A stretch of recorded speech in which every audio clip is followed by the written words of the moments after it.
kembali lagi dengan saya masih di tempat yang sama dengan kursi yang sama.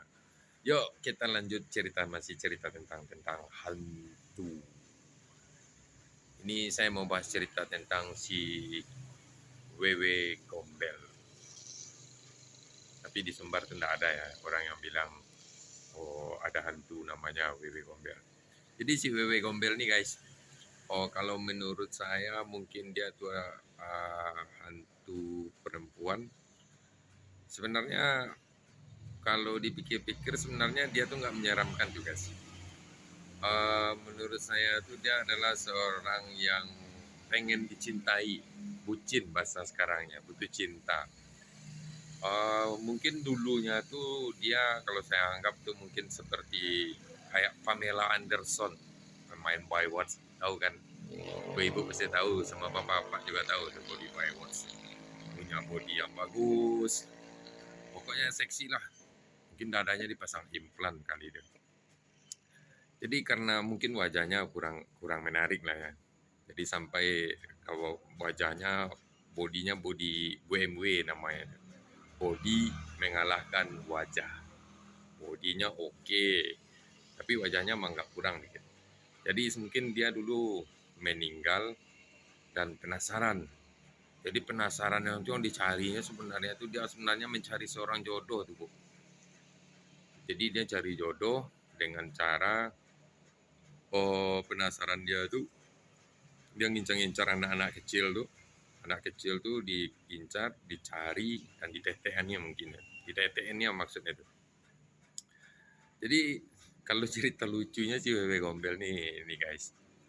Oh sebenarnya kan dia mau cari pasangan, cari butuh cinta. Jadi karena dia butuh cinta tuh dia sering keluyuran malam, tangkapnya lah anak-anak. Jadi mungkin tujuannya tuh nanti mau dibarter, diteror bapaknya. Saya kembalikan anak kalian, tapi kalian jadi pacarku. Ayo, gimana? Ada yang mau?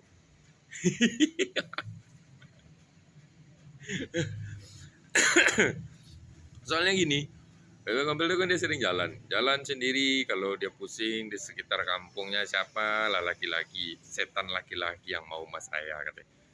Karena kan wajahnya kayak gitu kan, setan laki-laki itu juga terbatas di Indonesia nih. Paling cuma ada pocong, genderuwo, oh siapa lagi itu yang di tanah kusir. Jadi kalau ketemu dia sama genderuwo, genderuwo, maukah kau kencan denganku katanya. Jadi kata genderuwo, gimana saya mau kencan ya?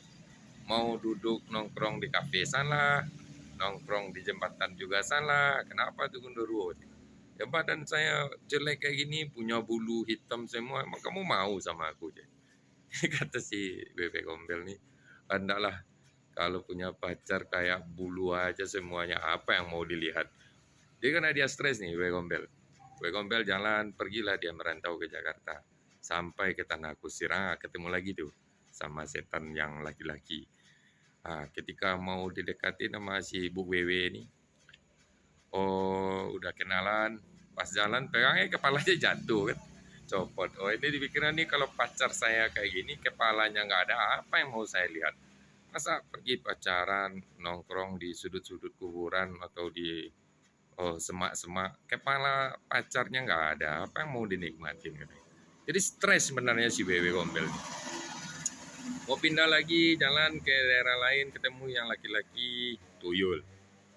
Masa pacarannya sama yang anak kecil katanya, kecil baru lahir nih gak cocok jadi pacarnya. Jadi kalau saya jalan sama orang nih, paling orang manggil nih Bu Wewe nih bawa anaknya katanya. Jadi nggak pas lah namanya.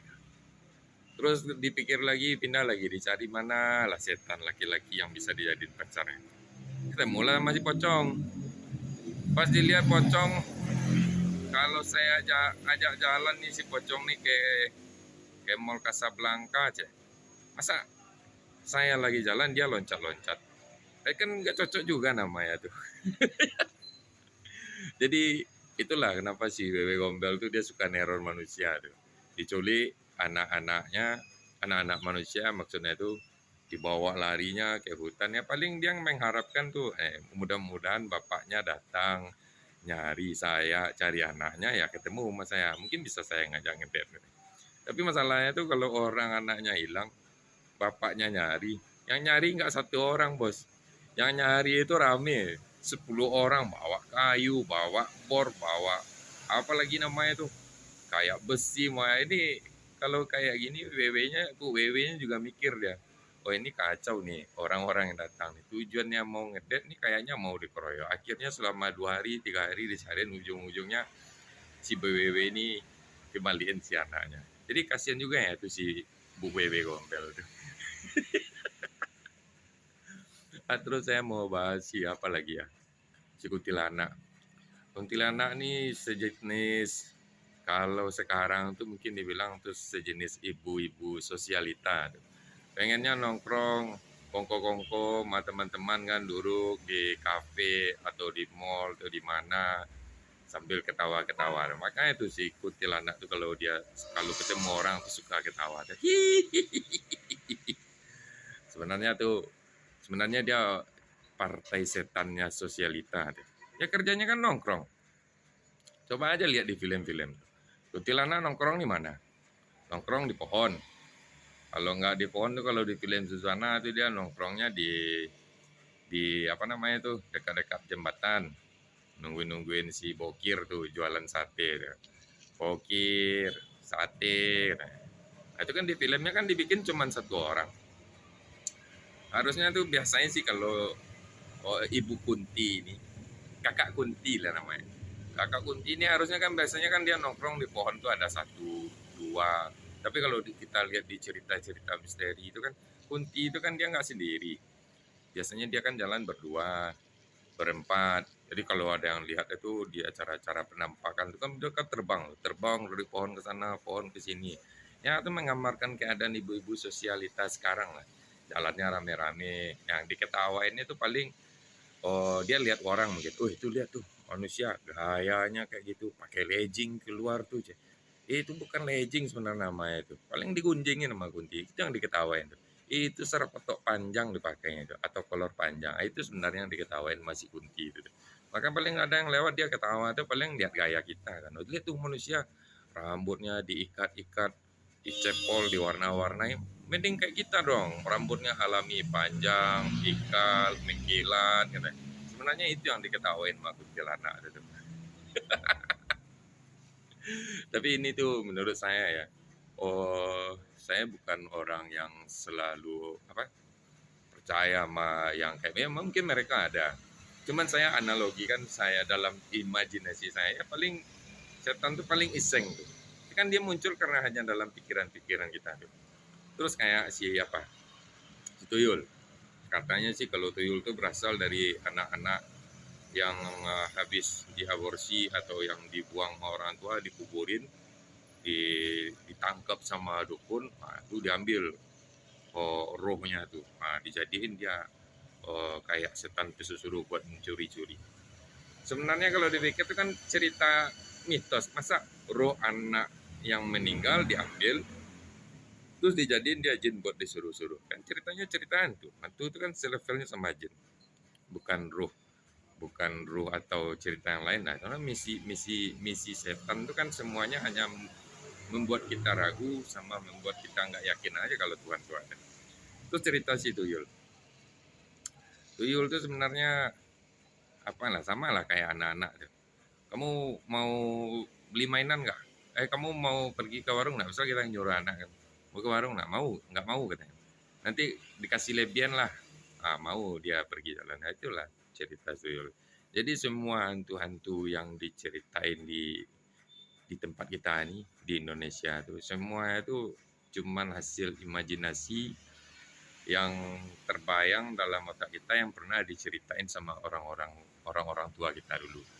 Soalnya orang-orang tua dulu itu semuanya cerdas-cerdas tuh. Contohnya gini, cara dia nyuruh anak-anak melarang tapi dibikinnya dengan sesuatu yang berkaitan yang agak aneh. Oh, jadi anak-anak tuh nggak mau ngerjain. Contoh kayak gini, saya dulu waktu kecil masih sering tuh, kalau habis hujan saya keluar lihat pelangi kan, pasti kan anak-anak rame. Mak saya bilang, woi jangan tunjuk-tunjuk aja pelangi itu sih, bengkok jari anggo. Nah, karena saya takut jari saya bengkok, teman-teman saya juga takut, jadi pulang semua. Sebenarnya kan hari waktu itu kan baru habis hujan. Hujan masih gerimis, ada cahaya matahari, terjadilah pelangi. Jadi pikiran itu daripada anak ini sakit, dilarang dia main hujan nggak mau, ya dibikin aja cerita menyeramkan. Jadi semua anak-anak tuh pulang kan. Terus yang kedua kayak kalau di tempat saya tuh masih ada yang sering bilang tuh, kalau kita main alat-alat musik malam atau bersiul-siul tuh, atau main-main kayak kayak suling tuh, kan dibilang, woi jangan main-main suliangnya malam, beko datang ulah beko. Jadi sebenarnya kan itu nyuruh kita berhenti. Kalau dibilangnya, woi berhenti yang main suling, saya kurang kalau paling anak-anak tuh gak ada yang mau berhenti tuh. Paling dibikin itu jangan main suling malam-malam, nanti ularnya datang nanti katanya. Jadi anak-anak tuh berhenti. Terus kayak orang hamil tuh lagi tuh. Jangan makan pakai panci deh, kayak pakai mangkok katanya. Nanti mulut anakmu lebar deh. Ya karena orang hamil tuh takut anaknya, kalau dia takut nanti lahirnya mulutnya lebar, ya pasti dia mau berhenti kan. Sebenarnya kan kalau kita ambil positifnya itu, masa makannya pakai mangkok atau pakai panci itu kan, piring kan ada, dilihat sama orang kan juga nggak bagus kan. Jadi balik ke cerita hantu tadi itu, kalau kita mikirnya hantu itu lucu, nggak menyeramkan, pasti nggak ada lagi orang yang cerita-cerita tentang hantu yang ngejar-ngejar itu.